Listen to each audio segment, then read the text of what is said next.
Hey guys, it's Nicholas here, and this is Market Movers, where we cover the financial news that's moving the markets. Merry Christmas Eve! This is the last Market Movers video until next week. We will be taking a few days off for Christmas. It is very much needed.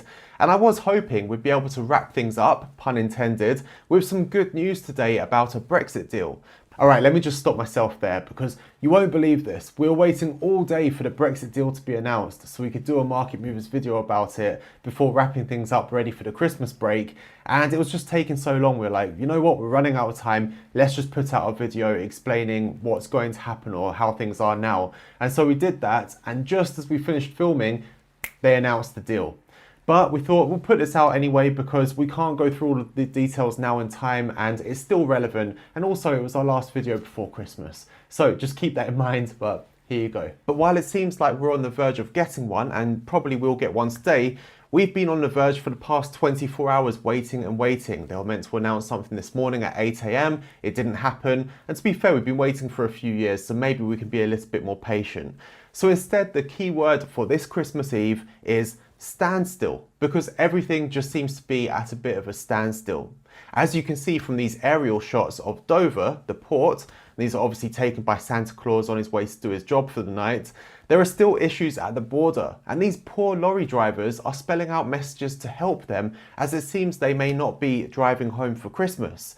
But that seems to be overshadowed today by everyone at a standstill waiting for this Brexit deal to be announced. And I kid you not, the rumours are that negotiations continued throughout the night as they haggled over specific types of fish. That's not a joke, that's genuinely what's meant to have happened. So that's what it's come down to now. They're still trying to agree on the fishing waters, but it does look like a deal will get across the line before Christmas. So there you go, it's a nice Christmas present for you. Of course, as you'd expect, no matter what the deal ended up looking like, you were always going to get Nigel Farage coming onto the news today criticising it.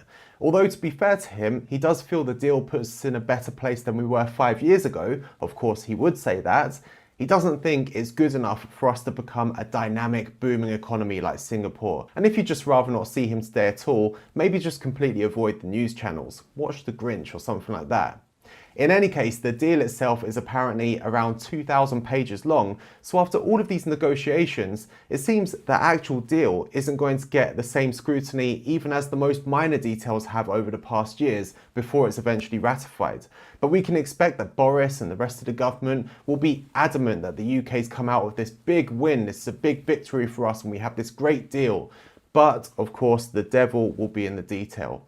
And I'm sure we can count on Chaps, once again, just like in 2018, spending all night with his 10 completely clean, empty mugs, reading every single page to let us know how problematic it is. But jokes aside, so far the market's been reacting positively to the anticipation of a deal being announced.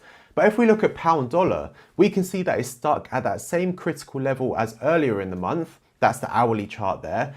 And if we also look at a daily chart, we can see that we're still struggling at that bullish short-term trend line and against a massively long-term trend line that you can see here on the weekly. Now, although there is speculation that it might be a case of buy the rumor, sell the news, I personally feel quite hopeful that we will break those levels before the end of this year once a deal is announced. But what do you think? And have you been trading it? And how's that gone for you? Let me know your opinion in the comment section down below. Let's talk about it. And that's all for now. I'm sorry I can't bring you the specific details of the deal, but I'm sure we'll cover it at some point next week anyway. So have a fantastic Christmas, get some well-deserved rest, and I will see you next week. Thanks for watching.